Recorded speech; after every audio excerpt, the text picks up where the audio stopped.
So, hello everybody, thank you very much for inviting me to come and speak to you today. I'm Charlotte Barry, I'm a Senior Quality Improvement Manager from the Maternity Clinical Network. And what I'm going to be talking to you about today, I've got two things to cover in my presentation.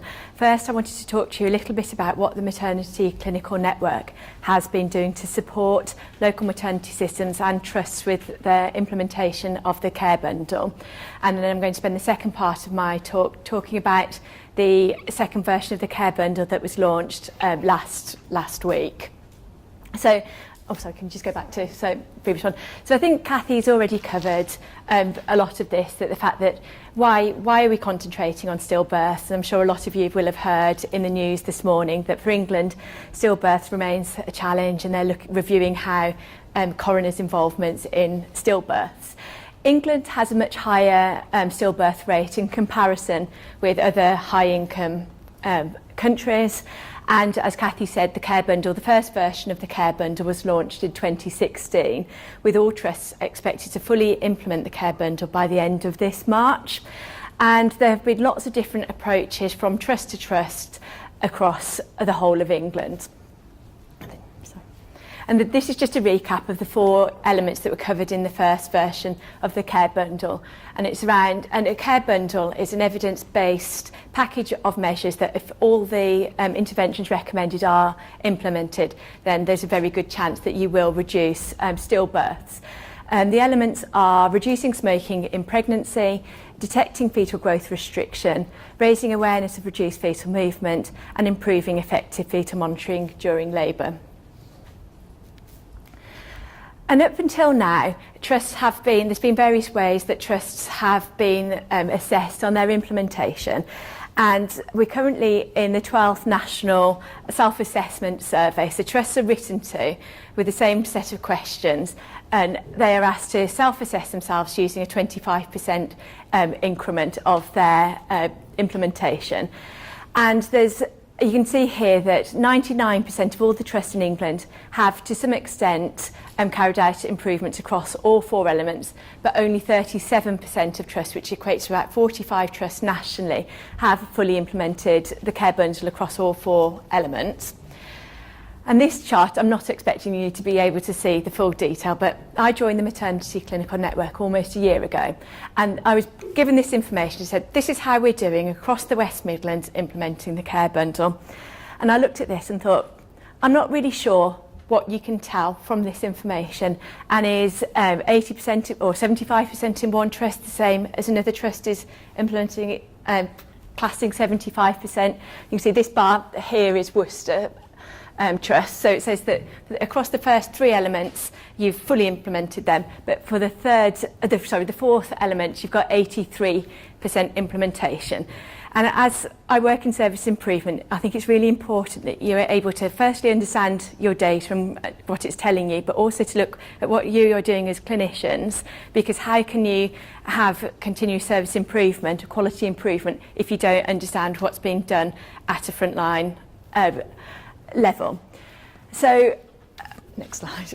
During the summer, I thought a good way my team could look at this is by going out all 14 trusts across the West Midlands, which is a massive area. We cover as far up as Stoke, down to Hereford, and east to west as well.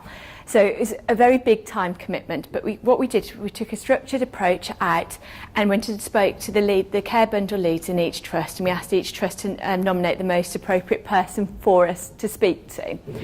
And what we identified from that was a huge amount of good practice. And I just want to show you my props here.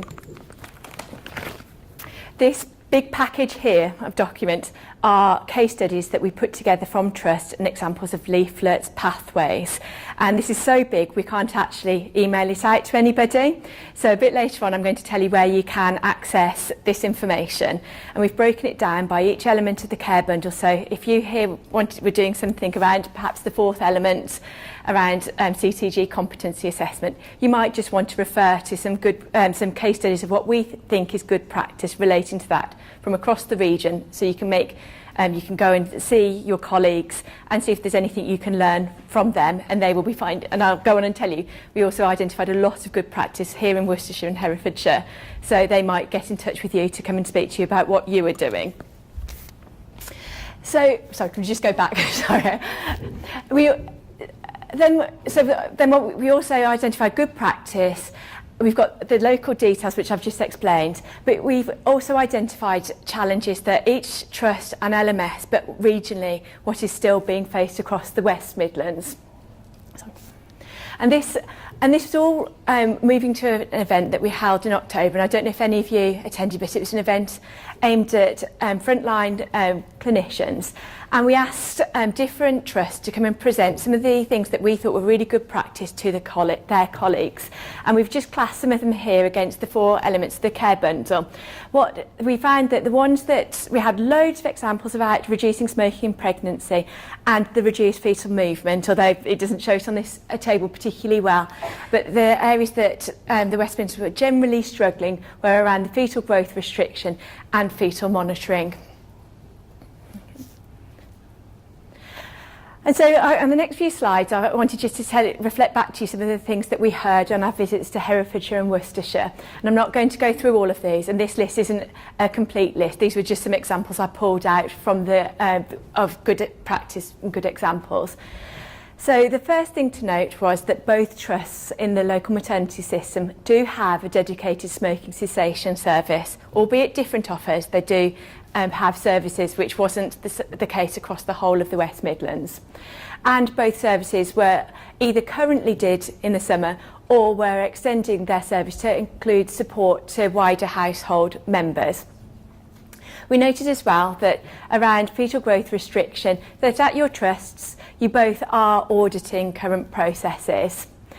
There were some examples around reduced fetal movement, namely that Y Valley had worked with Badgernet to put some flags on so that if a woman came in again, there was a red flag saying that she had previously reported reduced fetal movement. And here in Worcestershire, the reduced fetal movement is included as part of the monthly stillbirth review process. And the CTG competency assessment, we noticed that a local assessment had been developed in Y Valley Trust.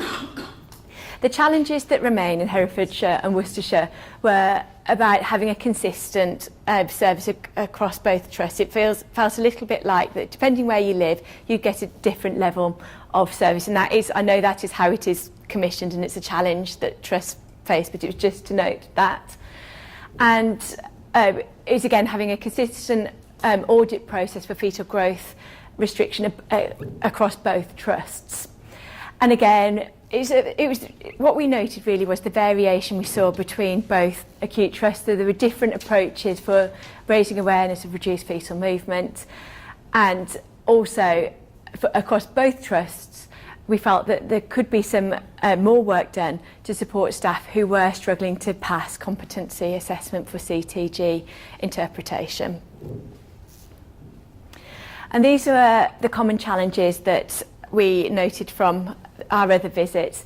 Availability of smoking cessation services, and we know this is how they're commissioned or decommissioned in some areas. Scan capacity, we know that everywhere is experiencing an increase in demand for scans, and capacity can't always match the demand. We know that Health Education in England have an opportunity around training midwives in scanning, but some trusts said to us that although they were very aware of this training opportunity, they were finding it difficult to be able to release their staff or to backfill them or to supervise them on returning from that training. And we heard loud and clear that there's a lot of different initiatives looking at reducing stillbirths, and the trusts were being asked to report into lots of different organisations and projects, and I've listed just a few there around the national reporting for the care bundle, Every Baby Counts, the Embrace reporting, NHS resolutions, and the MATNEO QI initiative. And then language barriers across the West Midlands. We know that there's a huge number of languages spoken, and this is particularly in relation to reduced fetal movement. It's about how do you make sure that the women who are most at risk of stillbirths are hearing and understanding messaging around reduced fetal movement, because even if you translated all those messages into every language, we know that literacy is a problem for some of those communities as well. And still on the reduced fetal movement, we heard that in some areas there is still a belief that babies do slow down in the later stages of pregnancy. And how do you change that understanding? And CTG, competency assessment, we know not just across the West Midlands but nationally remains a challenge. Okay. So from the visits we did, as I've said before, we had an event back in October, and we have developed a support offer to support local maternity systems with fully implementing the care bundle. And we've come up with the good practice guides, which are the case studies here. And we've also produced this information at an LMS level, so each LMS has had a written report from us summarising what we found at the trusts within their local maternity systems. And then we have, as I said, we've broken it down by we've done a regional report that gives an overview of the whole picture across the West Midlands, and we've broken that down by each element of the care bundle. And we've also been working with specific local maternity systems on projects. An example of this is we've been in with the Black Country and done an extensive piece of work around small for gestational age pathways. The stars at the bottom are places that, where you can find information if you want to after today. The Stillbirth Hub is a national platform where the documents are uploaded, and it's not particularly easy to use. So what I've done today is we've produced as a network some instructions about how you set up an account, and how, once you do have an account, how you can search for some of the documents relating to the West Midlands, because it isn't very straightforward, but there's some of these leaflets with instructions at the back if you want to get yourself registered and able to access some of our network and regional and national documentation. The Maternity Clinical Network also produces a quarterly newsletter, and I don't know whether you're aware of that or signed up to it, but if you are interested, I've got a sheet that you can add your contact details to. Each edition does include a Saving Babies' Lives update around what is happening regionally. And the bottom link is the Stillbirth and Infant Mortality tool. And I think some of Kathy's information might have come from that tool. This is a hyperlink, so when the slides can be sent out after today, and you can click on that. And you can click onto local information at a trust level, at a CCG level, or a local authority level, and it can tell you about your stillbirth numbers, and it also tells you if you were able to tackle things like smoking, what the impact would be on your local stillbirth rate. So it's just another resource you might be interested in having a look at. And were any of you at the launch of the care bundle last week? Yes, right, so you can add, if you want to add anything or correct me along the way, please feel free to do so. Here we go, this is the link for the second version of the care bundle. And what I've done is quite a quick gap analysis of what we found in the summer when we visited your trust against the new requirements of the care bundle. As Kathy has already mentioned, there's an additional fifth element of the care bundle around reducing preterm birth, but the other four elements, we thought it was just going to be a quick update, but they've actually been changed quite considerably. So I'm not going to go through all of this in a lot of detail, but I just wanted to really highlight to you that there's some areas where we think that you might already have the new interventions covered, but there are some areas as a local maternity system and as a trust level where you will want to probably focus some of your activities. So the first one, which both trusts already are ticked at, were about carbon monoxide testing at the time of booking. So that stays in, and we found in the summer that that was already happening at both trusts. However, the additions for this element were for you as midwives to be carrying out carbon monoxide testing at other points during pregnancy. And we've put at Worcester, we've ticked you because we heard from you that you were already doing that.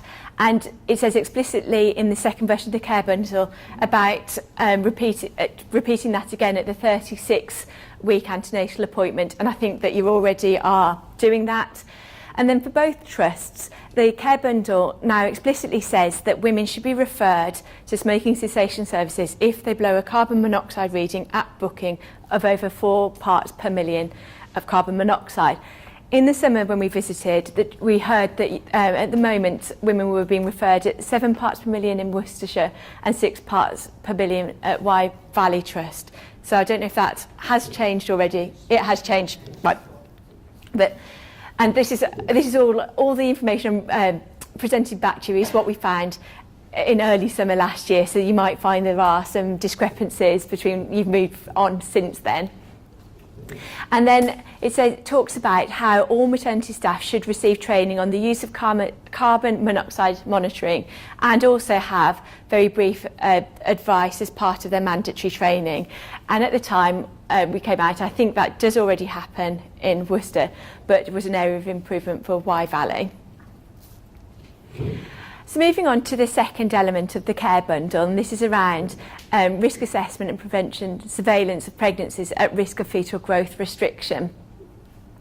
So the key differences in this second version of the care bundle are around the risk assessment for women who could benefit from taking aspirin with a recommended dose of 150 milligrams to be taken at night.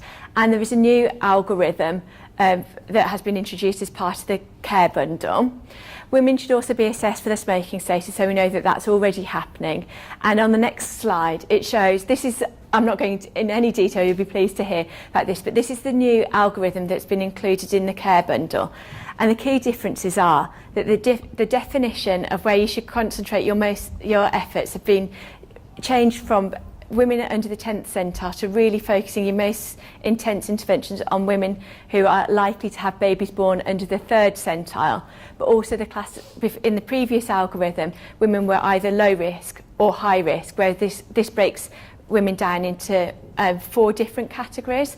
And the reason for this is that the second version of the care bundle was evaluated by Spire, and they said that one of the consequences of implementing the care bundle was the increase in interventions. And this is trying to make sure that where, as midwives, you are intervening with additional scans and induction of labour, it is targeting just the women who are going to benefit most from those interventions.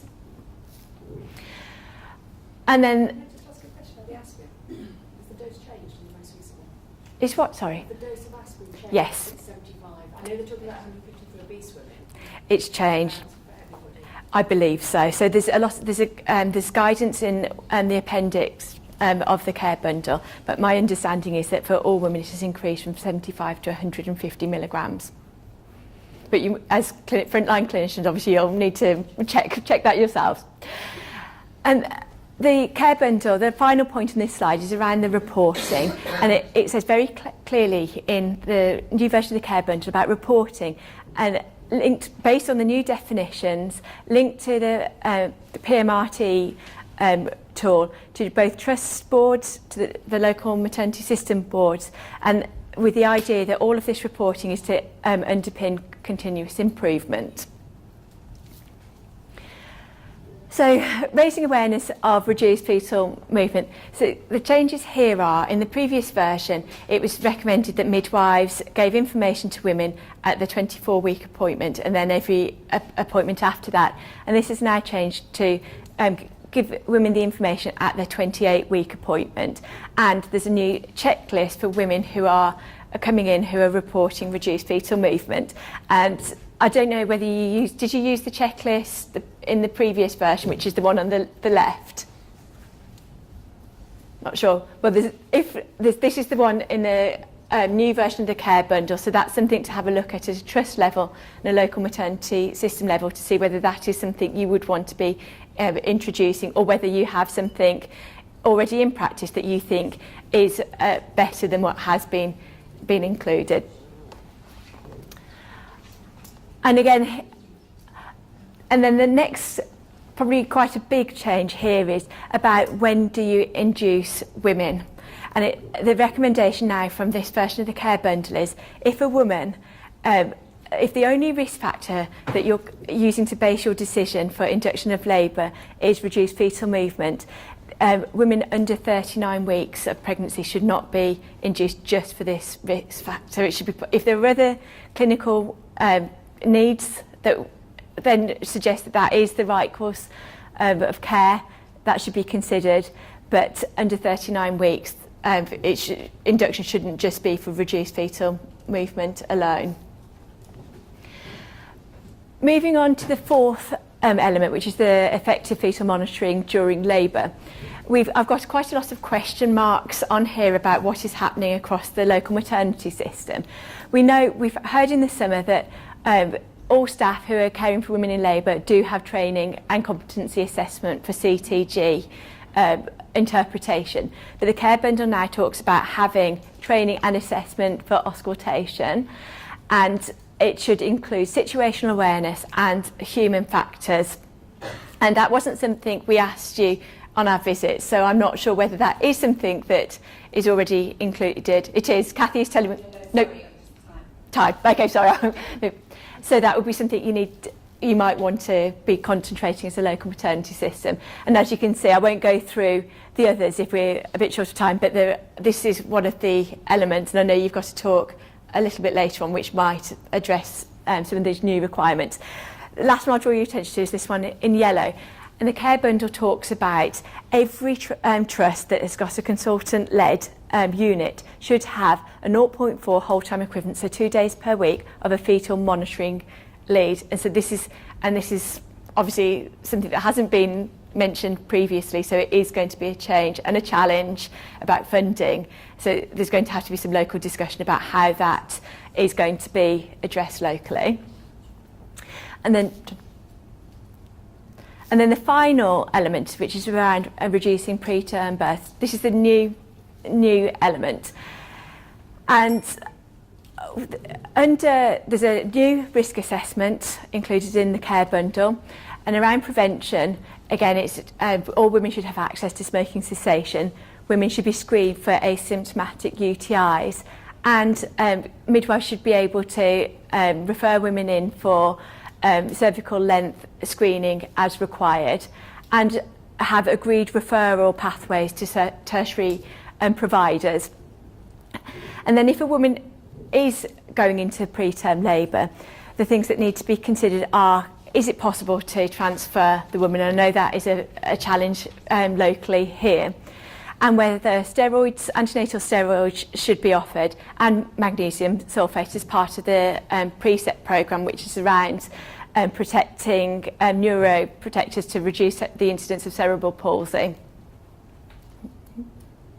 And then I don't know if you'll be able to make out these slides, and what I just wanted to draw your attention to very quickly is this information has been pulled from the National Neonatal Audit Programme, and this is around your magnesium sulfate administration rates. And here, currently, in the latest data that was available was the 2017 data, 68% of women in Worcester received it. There's a national target as part of the precept programme is to get to 85% administration.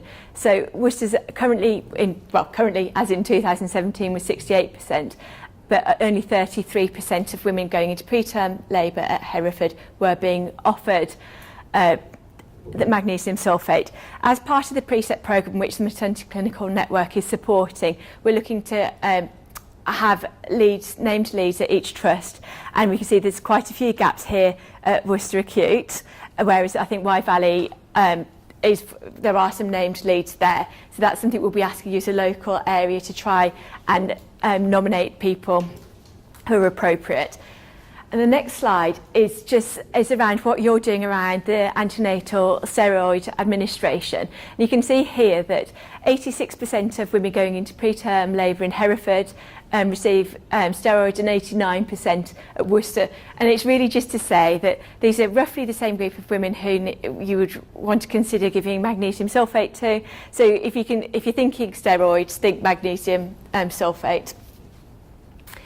And the final point on this slide is the introduction of an intervention for women who are threatening to deliver between 23 and 24 weeks gestation. There should be a multidisciplinary discussion with parents, the decision to resuscitate the baby.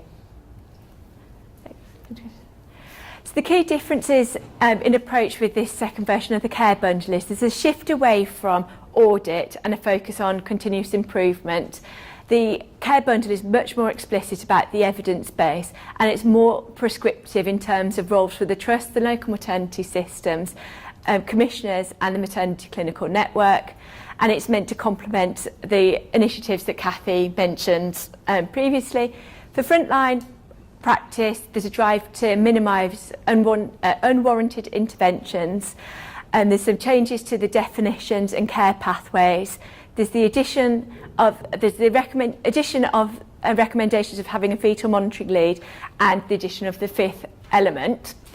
The next steps for the clinical network are to support the full implementation of the second version of the care bundle by March 2020. It's to provide advice and guidance to local maternity systems providers and commissioners on how to do that. It's to understand what you're doing locally and trying to share good practice that we can hear from other areas so everybody's not trying to crack the same problem.